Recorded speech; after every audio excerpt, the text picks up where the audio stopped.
This is episode 55 of the Fitness Plus Technology Podcast with Dr. Greg Rose. Well, here's the problem with wearables. Okay, most of the wearables that are out there, they end up on your wrist or they end up on your chest for a week, and then they're in the drawer at your house. Okay, now why does that happen? It's because the information you're getting, you don't see the value and you didn't see it changing your life. To me, the most important thing as a trainer is make sure you're working on the right thing. It's diagnosis. It's easy to put an exercise together, but are you doing the right exercise for that person? So from a diagnostic standpoint, there's a lot of apps, a lot of tools for screening an athlete. All the biometric data you're getting that people are still trying to figure out, well, how do I use this to motivate, impact the person, make them want to keep doing this? And inherently, people are lazy. They don't want to have to enter anything, so it's got to be able to get you that data. Welcome to the Fitness Plus Technology Podcast for club owners, operators, and fitness professionals. I am your host, Josh Trent, and this is your number one trusted resource for the accelerating world of fitness technology. Each week, we bring you an expert interview with a global influencer at the crossroads of fitness and technology. You'll gain the insights, tools, and inspiration you need to stay connected to the pulse of what matters most for your fitness business in the age of exponential technologies.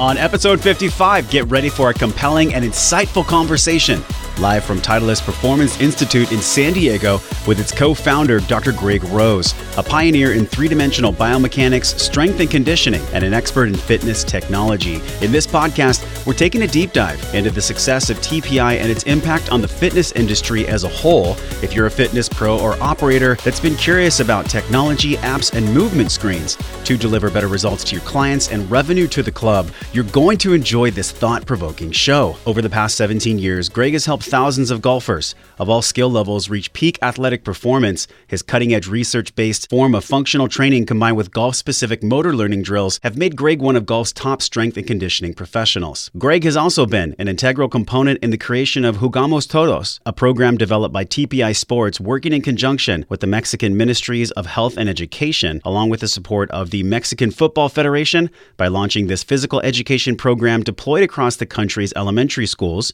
to create a sports movement-based program as one of the foundations for their app-based youth pathway. What new technology can fitness pros and operators begin to harness that support low-cost movement screening, help fight childhood obesity, and deliver more ROI to clubs?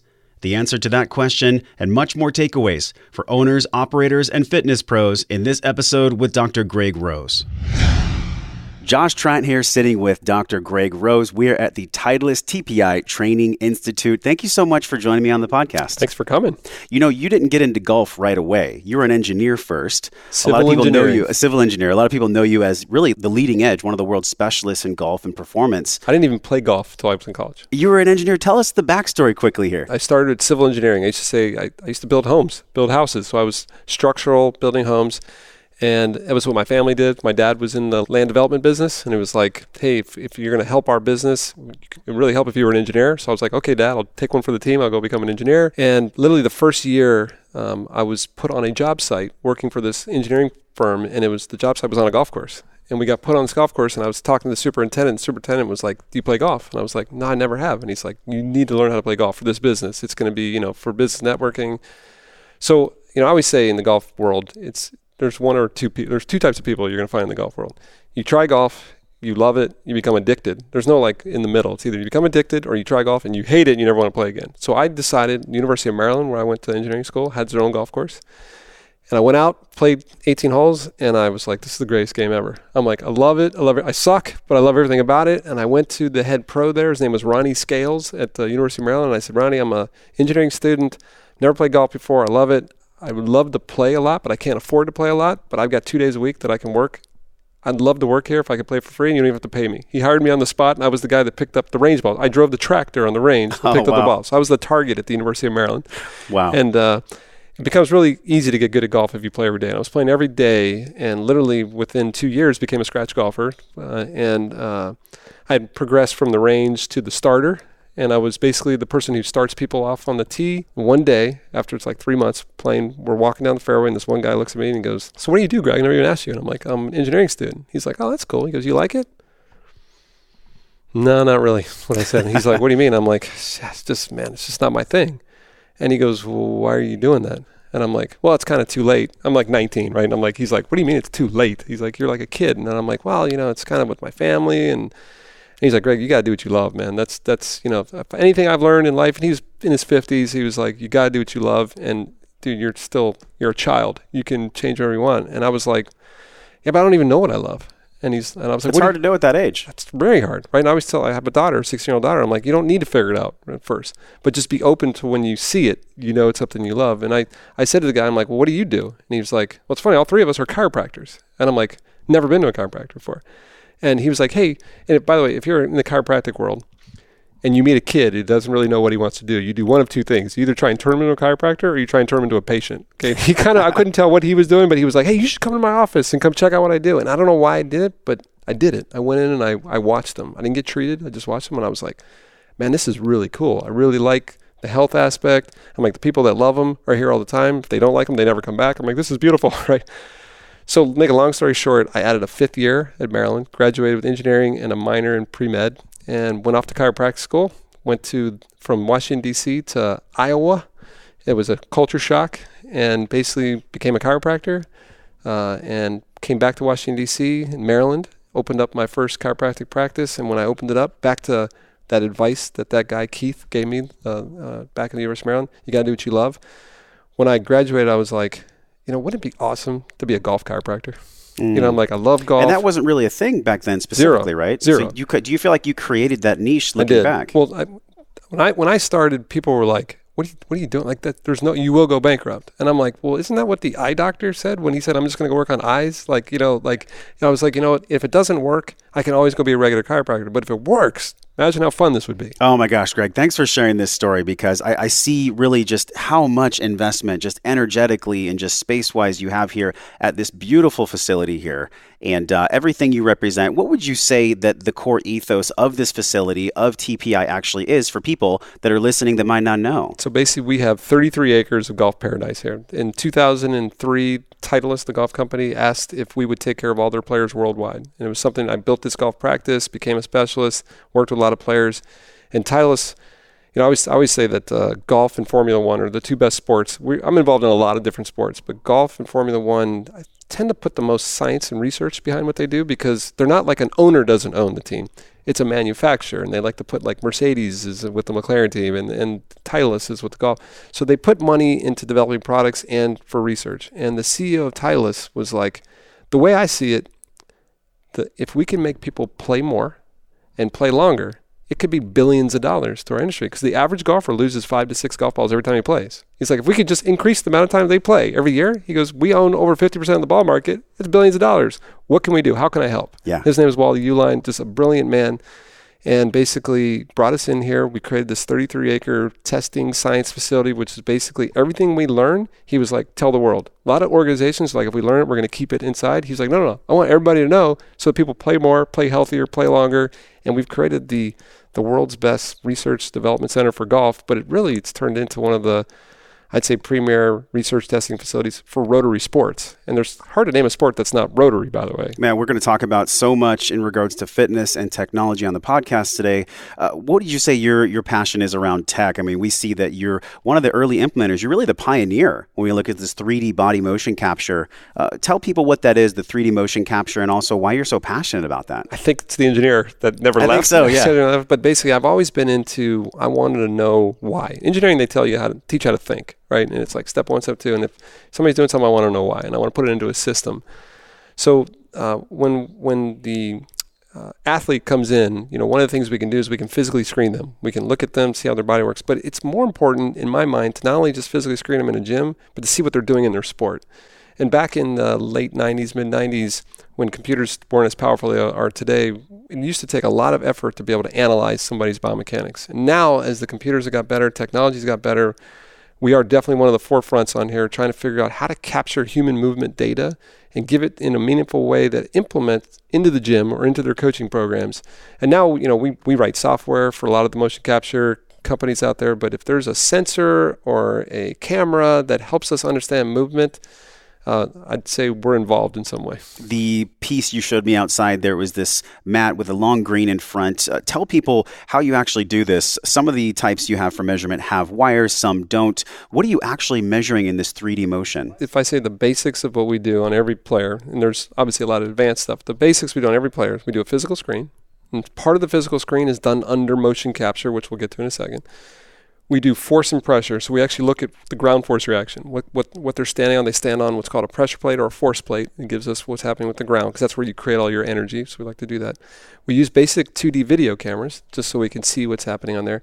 And then 3D motion capture is basically, there's 3 forms of 3D motion capture. There are 3 types of ways of capturing 3D data. There's video-based, where you've probably seen like EA Sports, where they use retroreflective markers. That's how you make Spider-Man go across a movie picture.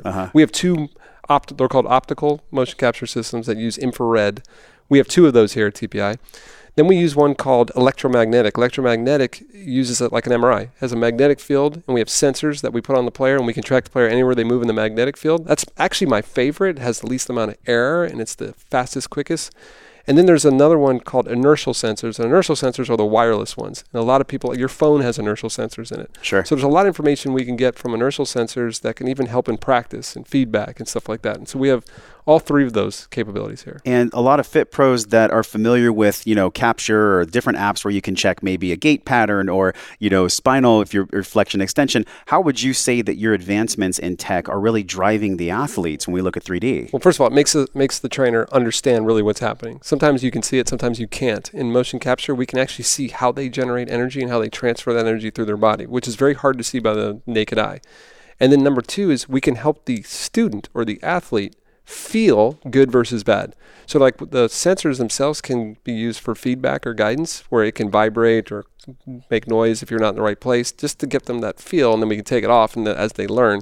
So it's part of the motor learning process of understanding where the problem is, how to change that movement, and giving the person the ability to feel what good feels like. This technology for movement tracking, really 3D, it's going to become more ubiquitous, I think, in the next 3 to 5 years. Listen, the first system I bought, and I'm still bitter about it, was in 1998, and it was around $215,000. It's a little cheaper now. I can get probably the same thing for around $4,000. We explore this intersection of fitness and technology so much on the show, and there's 10,000 plus TPI certified trainers out there. How many now, actually? More than that? 20,000. 20,000 now. We have 20,000 TPI certified professionals in 62 countries, and we teach the class now in 24 countries and in 7 languages. So when people come here, by the way, one of my friends, Robert Yang, he's one of your instructors. He's teaching right now. He coached me in HLC course in 2011, and so it's really special to be here today with you, Greg, and really explore this question of what developments in tech are affecting the golf world, but also the trainer working with the client. Yeah. Let's expound upon that a little bit, looking at how golf and tech combines these two. I'll tell you the things that I think are out there now and the things that are coming. Okay, so for the golf trainer, but again, rotary sport trainer, right? So first of all, there's lots of, to me, the most important thing as a trainer is make sure you're working on the right thing. It's diagnosis. Now, it's easy to put an exercise together, but are you doing the right exercise for that person?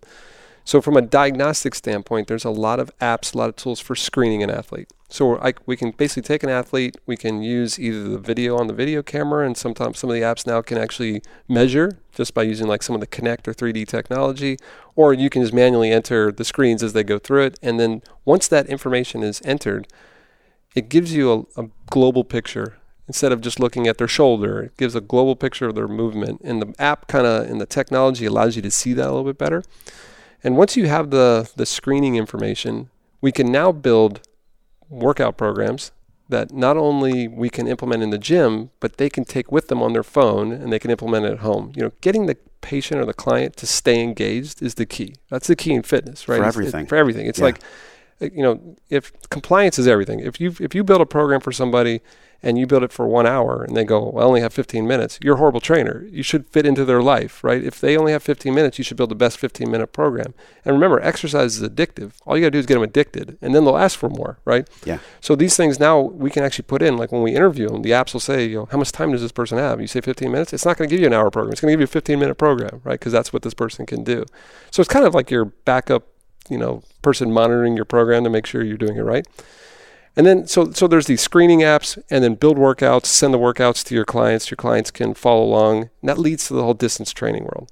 So to be able to have clients in in fitness, we always say it's like a 3-mile, 5-mile ring. If you have a gym, you want to own everybody within 3 to 5 miles, because people, fitness has got to be convenient. If I have to drive an hour to go work out, it's not going to last. But now I can train somebody in China with an app. and I could see them 3 times a week, and they don't have to leave their living room.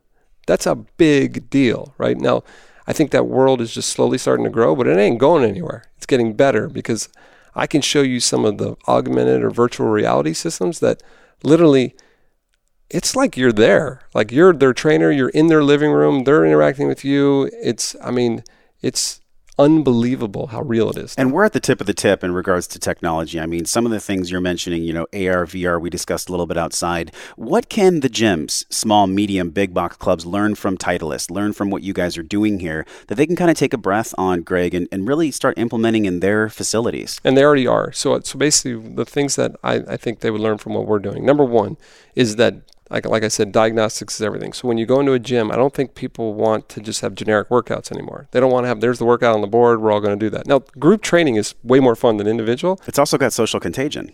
Huge. Yeah. But if in a group, I also feel like I'm getting my needs met, that's even better. Yeah. That's the home run, right? So basically, the big box gyms now are trying to go, okay, how do I make that person feel like we're tailoring the program to them, but still interacting in a group environment? And a lot of that is through diagnostics using technology that you can do. I mean, there'll be the day where there's a kiosk where you can just walk into the kiosk in a gym and it'll say, I want you to do these 6 movements. You do these movements and it's going to say, okay, avoid these things. Here's the things we want to do. And by the way, we recommend based on this to see your trainer and we can build a whole program that meets your needs. That's coming. We talked about some of this blending of tech and humanity in the club setting at Coco Fit, Michael Wood on a previous podcast.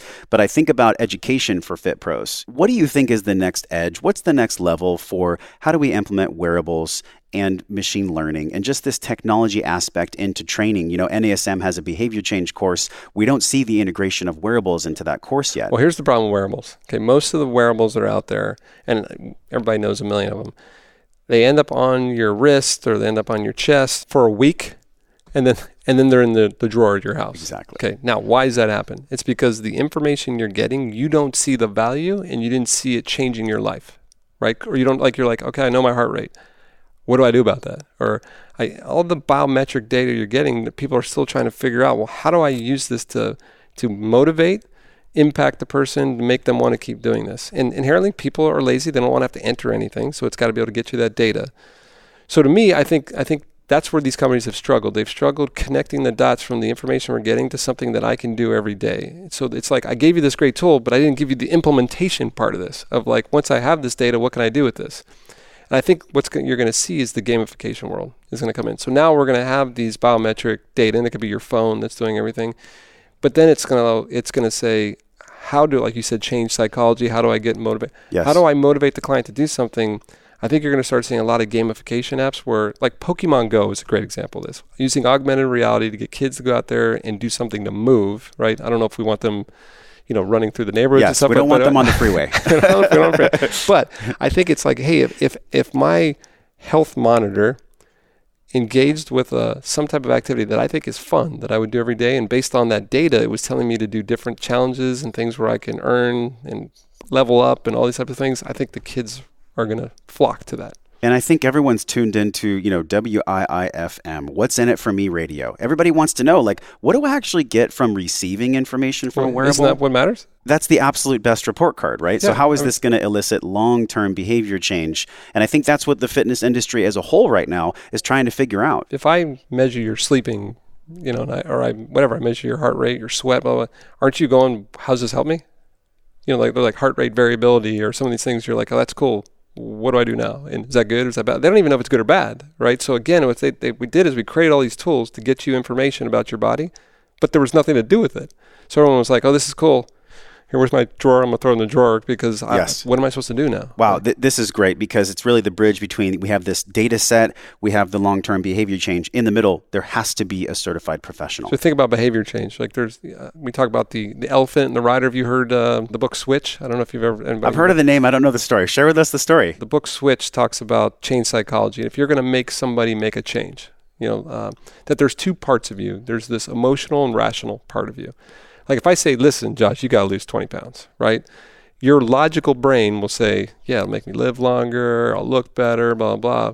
But your emotional being is like an elephant The logical is like the rider on top of an elephant. So your logical brain is riding the elephant. It's going, hey, this is smart. We shouldn't do this. We'll lose weight. And all of a sudden, there's a plate of cookies. If the elephant wants to eat the cookies, it doesn't matter what that little rider does. The elephant's going to eat the cookies, Yes. right? So you can't just logically get somebody to change their psychology. You have to emotionally change. The elephant has to be convinced as well. And one of the number one tasks that they talk about to be able to do this is create the path, right? So you have to say, here's step 1, here's step 2, here's step 3. I think the wearables have been stuck in logic. You know, they were like, oh, it's logical. You should look at your heart rate, or you look how much weight you've lost, all that stuff. But there's been nothing emotionally and a path for me to make a change. You just said in a couple sentences there, one of the most powerful things ever on the show, because that right there is the number one reason I believe, from interviewing all the people that are creating these devices, that they're kind of missing. They're missing. And it's no knock on these inventors. These are radically smart and intelligent people. However, there's the emotional component. They're not change psychologists. This emotional intelligence, right? We think about the bridge of steps, and I loved how you said there's step 1, 2, 3. When we look at the UI, UX of applications on a device, what do you see right now that's truly making a difference? I know you have something with the Mexican Football Federation. Let's talk a little bit about this. One of the projects we're doing right now is we're trying to fight youth obesity, right? The whole world's trying to fight youth obesity. This is a huge problem. Everywhere. Now, why is youth obesity at its all-time high? Do you know why? I think it's two combinations of activity and nutrients not being available. What if I said it's the topic of this show? Technology. I'd believe you. Phones. This is what kids sports, esports. Now, I went to the MIT Sports Sloan Conference this year, and half the show was on esports. So flying drones and doing stuff. Back when we were young, when you're going to play sports, you're outside sweating, doing stuff. Nowadays, it's like the kids' thumbs get there. So I call it the technology revolution is happening. Anybody paying attention at all, the last 20, 30 years, the world has changed, right?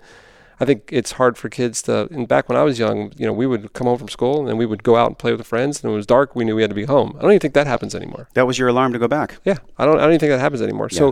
So it's really hard to get kids moving, and because of this, obesity rates have been going crazy.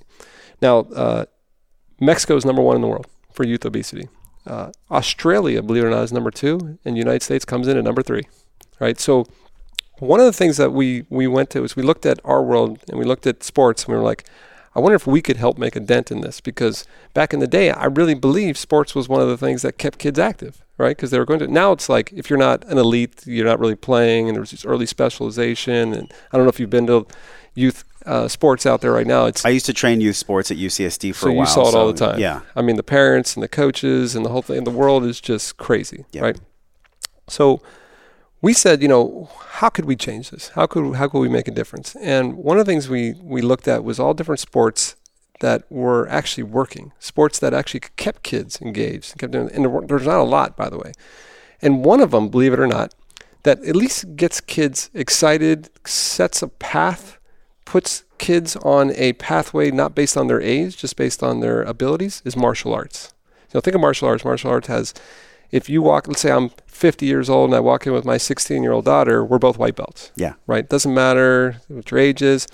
So we were like, I like that idea. I think there's something cool there. And basically we did this in golf with TPI. And so what we did is we created a system where coaches can use a universal screen.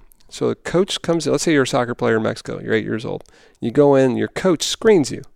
And the screen is physical, technical, tactical screen. 6 tests that you go through, real quick, real fast tests. All that data is compared based on an app. So we use this, the coach has a technology app that they put the data in. It's compared to all their kids in Mexico. And it says, based on this information right here, you're a white belt or you're a yellow belt. We have 10 levels that we use. And these kids get put on a level.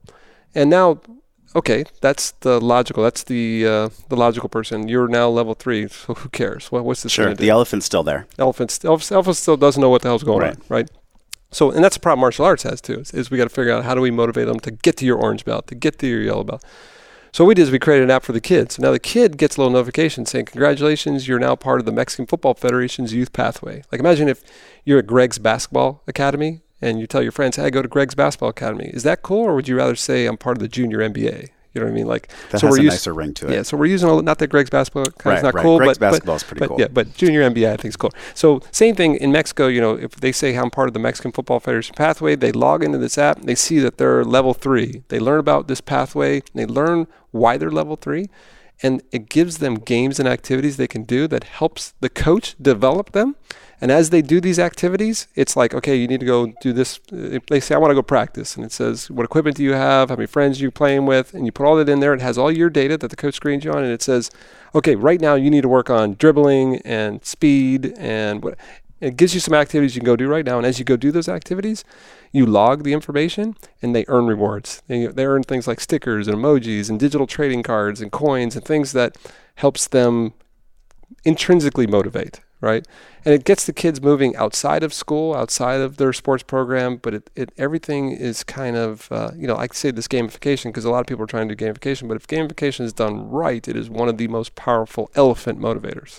And the power of this is that I'm sure that there's going to be massive success in Mexico. I'm almost positive, especially when, I got to preview the app. So Dr. Greg showed me the app. I understood how just easy it was to use. And I thought immediately in that room, this could be something that we could use to partner with the NFL for like touch football. This could be something to use for any sport, soccer league. Any sport could use this. So, and by the way, the same analogy of the person on top and the elephant that can be applied to the adult, to the busy parent, to a busy club owner. There's so many people that get into fitness, Greg, that really have their own journey. That was my journey, letting go of weight and figuring out this whole behavior change thing. And have you ever met John Berardi? Has he ever been on your show? Do you know? No, but I would love to meet him. Maybe you can make that intro. Yeah, he's a master at this for nutrition. Because you talk about nutrition, like the fitness industry, obviously. I hope everybody realizes that nutrition is probably even more powerful than working out if you want to change what you look like, right? That's the other elephant in the room. Yeah, and the problem with nutrition though is sugar is more addictive than cocaine, right? I mean, you're talking about addicts. I don't think people think like, I'm going to go on a diet. Oh, I'm dealing with a heroin addict. No, they're worse than a heroin addict. Yeah. Right. So when you say I want to change your diet, that's literally saying I'm going to get you off heroin. Now, to do that, you have got to own the elephant. Right, and John Berardi's got a company called Precision Nutrition, and that's all they do. I mean, it's not really food counseling; it's elephant counseling. It's trying to make these habit changes that work. And it's about intelligence. It's more than just giving someone a guide or a PDF. It's actually giving the person intelligence about how nutrition impacts them. Because it's one thing to have information. I mean, it's a whole other thing to execute on that information. That's the key. That is the key when we talk technology. The technology is there to get you the information, to get you the data, get you the biometrics, get you the screening. All that's there. The piece that is now going to happen, the revolution that's going to happen, is now, what do I do about it? How do I do about it? And can this help me execute it? The technology conversation, we're really excited about it. We also know that in 2018, there's going to be a partnership that you're forming here. Tell us about some of the partnerships that are coming up, maybe something you're excited about. Well, we got a bunch. So right now, we do our these golf seminars for Titleist called TPI, and we do these all over the world. And basically what we did, which was very unique in the fitness industry, was before, I'll take you back to 1998. If I was a golfer and I walked into a gym, and you were at 24-Hour Fitness at one point, if I walked into 24-Hour Fitness and I was like, hey, I'm a golfer, I want to work with a trainer, they would introduce me to somebody, and I'd say, oh, do you work with golfers? And they're like, oh, yeah, I work with athletes. I work with everyone. I go, no, but wait, do you work with golfers? Yeah. And they're like, yeah, sure. And I'm like, well, wait, what do you know about golf? Like, there was always this doubt, like, do you know anything about golf? And some trainers knew something, some didn't. Most of them didn't. They were just, I just work with athletes. Golfers inherently were fearful because even sometimes they're scared to get lessons because they think they're going to get worse, right? So they're going, hey, in the gym, I want to make sure we know what we're doing. So what we did is we said at Titleist, we were like, listen, okay, right now, if I want to go get credentials, if I'm a golf coach, I go to the PGA. I get my PGA license, and now I'm a certified professional golfer. I can give instructions. There's no place for the fitness industry to go. There's no place for the medical industry to go. So we created a certification where if you're a fitness professional or medical professional, you can go to this education, learn about golf, and you can say, hang up in the gym, I'm Titleist certified. So when that golfer walks in, they say, hey, what do you know about golf? You're like, listen, I'm certified by TPI through Titleist. This is what I do. And it gave them credibility. Now that was game changer for the golf world. We're doing that next year. We're launching basically 3 more sports. We've got the USPTA, United States Professional Tennis Association, that we're going to be launching a health and fitness certification for. If you think about golf and tennis, a lot of facilities are golf and tennis facilities. Talk about the ultimate rotary athlete, tennis player, and golf are very similar. We got an incredible board of experts for this USPTA. So we'll be launching those probably starting in May in Orlando, is those certification ones. The second one that we're doing is with US Lacrosse. So we're actually doing another rotary sport based in my old hometown, Baltimore, Maryland. So we're going to be doing a health and fitness certification for lacrosse, and we're also doing one in baseball. And baseball one is probably the one that we're the closest to being done with. We've actually already done 2 behind-the-scenes ones, test case with a couple of our MLB teams, and we'll probably be launching the baseball one in March. So we have 3 more sports So all the fitness professionals listening to the show, or even if you run a facility, it's really about specification. As technology rises and things and information becomes more ubiquitous, it's very important for a fitness pro to specialize. To me, it's like if you come to one of our classes, we're not teaching you how to be a better fitness professional. Like, I assume you're a fitness professional. You already have your certification. When you come to our class, I'm going to teach you how to communicate with the golf professional, how to communicate with the golfer, make the golfer 100% aware that their body's affecting their swing. Or if it's not, you'll be able to identify that. So I'm going to add that tool so that you feel comfortable. Like, a lot of trainers don't feel comfortable talking to the golf. They feel like it's a whole different vernacular. It's a whole different vocabulary, 100%. And that's what we do. We basically teach you how to live in that world and how to thrive in that world. Well, this is great because we understand the way that these kind of waves of change are coming. And I'm curious for you personally, like, what keeps you most excited about always learning, always being a student? We talked a lot about TPI. I'm also one of the owners of FMS, Functional Movement Systems. And, between FMS and TPI, I get to travel the globe, and I get to be in some of the greatest sports and some of the greatest federations, teams in the world. And I always feel like, man, you're learning stuff every day. Like, imagine being in a job where you learn something every day. How cool is that? That's my job, right? So I love learning stuff. I love creating stuff. And, back to where we started this thing, if I could give any advice to anybody out there, if you want to be successful, I told all my employees this, if you want to be successful in what you do, you have to work harder than anybody. I mean, literally, I'm going to outwork you, Josh, right? I'm telling you, if you come into my business, I'm going to outwork you. I work pretty hard, man. You're not going to outwork me, right? And this is what I say to everybody. But here's the thing. Because maybe you're like me. Maybe this will be a good competition. The reason I know I'm going to outwork you is because it's not freaking work. Dude, what I do is not work, right? People have to go, don't you want to go, like, don't you want to stop? I'm like, stop what? Like, aren't you working? And I'm like, oh, wait, I've never thought for a day that what I'm doing is work. So it's really easy to outwork when it's not work. Yeah, and you have to be, especially in the fitness space, it's not a space where you make money right away. No. You need to really earn and cut your teeth there. So you have to have that love, especially if you own a facility. Here's my thing for fitness professionals. Here's what you got to do if you want to be successful. Number 1, you got to know more about your job than anybody in the world, right? So knowledge is number 1. If you got a weakness, eliminate it immediately. There's places you can go to do that. Number 2, you got to get results. Right? And basically, when I mean results, not like, hey, if you come do this with me in 6 months, you'll notice difference. No, BS. Today, we're going to see a difference. When they leave today, they're going to notice a difference. Okay, so results is key. You got to create your community. You got to create, everybody, when they walk in, they see a golf bag and they see golf things. They know this is golf, and people in there are golfers. That's building relationships with your clients. I feel like that's so important. And those are the top 3 in my mind. Everyone's like, oh, what equipment do I need? Or do I need this technology? Or do I need... Dude, be the best at what you do, right? Get results, create your community. Everything else will work out. So for someone that owns a facility, you've gone over a lot for them. And I know we'll link everything in the show notes, by the way, all the links that Dr. Gray has talked about. What's one thing they can do today, tomorrow, to just start leaning into this edge of tech and fitness? So to me, is first of all, evaluate your business. I think a lot of people work so hard in their business that they don't work on their business. So just look at your business and just see, is there anything in there that I'm doing right now that could be better with technology? Like, if you're still printing out sheets of paper to hand to your... Okay, you need to wake up, right? There's a lot easier ways to do this.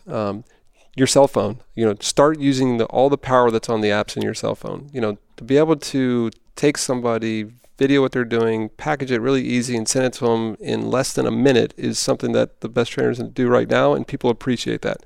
It's also a piece for marketing, because when you package something that's very easy, they can share it with their friends too, and people see this and they go, I want someone to do this for me. Right, so that's really, it's hard to share paper with people, right? Wow, making it seamless, making it easy. When I get emails that are longer than a few paragraphs, I don't read it. But think about it, if you came here and I did a whole diagnostic on you, and then you got home and you saw the email and said, Josh, here's everything we found, and it's really, really simple. It's like, it's video, here's what we saw, blah, blah, blah. Would you share that with anybody? A lot of people will. I think I would, yeah. Yeah, so a lot of people are like, hey, people will be asking you, so what happened at TPI when you went there? And you're like, let me show you. You send it, and people look at it and they're like, can I do this? Of course you can. There's a little thing at the bottom. It's got our phone number, and you can go there and do it. I mean, it's just so easy. You mentioned business. Know your business. Know yourself. Work hard. What's been one of the lessons that you've received? What's a big lesson you've learned forming TPI? Yeah, so to me, if I go back to my fitness person, I think the mistakes that people make right now. Number one, if you walk into most gyms anywhere in the world and someone says, hey, I want to get better, they usually start by looking at performance. In other words, they'll see how high you can jump, how fast you can run. Maybe they'll look at your sport, your golf swing. If you're injured, you walk into a medical facility, they start looking at the part that's injured. My knee hurts, I'll look at your knee. I don't like doing either of those. I don't like starting with performance. I don't like starting with the parts of your body. We look at movement patterns first. I think that is so important. If you can get to the point where you're like, it doesn't matter if they're a professional baseball player, a golfer, or they're just a secretary, lawyer, and they walk in, the first thing I do is I look at their movement patterns. And immediately, I eliminate any movement patterns in the gym that have pain. Right, so it's just that simple. If squatting hurts, okay, we'll do split squatting, or we'll do lunging, or we'll do something. There's a million other ways to get your legs stronger. I don't have to do the one that hurts, sure, right? Sure. If your shoulder hurts, okay, we're going to eliminate that. So we eliminate the painful patterns, avoid those. And once we understand the movements that are good, we can program off of those. And the ones that are bad, well, we can do correctives. And you can add correctives in with your programming. And to me, that's guided my entire career and my philosophy. That's hence our movement screens we do. But I feel like everybody makes a mistake. When somebody comes in with pain, they start looking at parts. When somebody comes in with an athlete, they start looking at performance. I don't do that either. I start with patterns, movement patterns. That's such great advice. And I'm thinking even personally, has that same thing applied personally? I mean, a lot of owners are listening, people that have had challenges running their business, growing their business. Has that ever come up for you, a big challenge that you could share with us? Yeah, I would say, everybody, if you run a business, you've had multiple challenges, especially with the economy and things going on. So I would say, first of all, learn from success what other people are doing, right? So if you're stuck, like we had this, I don't want to say this was a challenge, but there was a point where people were like, hey, I'm so different than you. Everything we need to do is one-on-one, right? So this one-on-one versus group training. Now, as everybody knows, if you work now, I don't think we knew this before, is if you work in a group, people not only work harder, they stay in the program longer, they get more success, but people think one-on-one is better for them, even though it's not, right? So all I do is I look at some of these, I look at the trends, look at some of the things, some of these hurdles, and convincing people that we can get individualized treatment in group training sessions was a big hurdle that we've overcome, which I think is one of the greatest things you can do in your business. Other challenges is, from a technology standpoint, if we go back to technology, is I think before there was all these different technologies that people had. Like a guy had a flip phone and this person had a new smartphone. All that's gone. Right, so now people are like, "Oh, you're going to Mexico. They're not going to have latest phone." Dude, everybody's got a cell phone, right? Yeah. And everybody's got this technology, so we can utilize that technology in a way that is helpful for our business. Equipment's a big one. Equipment's always changing, right? So you always have people are like, "Oh," I think a lot of people make the mistake that they're like, they got this new piece of equipment, and if I don't buy it, I'm behind the times. We don't buy new equipment. Our clients buy new equipment. And let me explain that for a second. So let's say you get into this technology and you're like, hey, there's this motion capture system. It's called a K-Vest, and I can hook my students up and they can do their exercises and it gives them feedback, but it's $5,000. And I'm thinking I should go buy the $5,000. I'm saying to you, you shouldn't go buy it. Here's what you should do. You should put out a little advertisement. Put a little email. Send it to all your clients. Say, here's the deal. We are renting one of the coolest, latest pieces of technology next month. It's going to be here in the gym. It's only going to be here for a month, 30 days.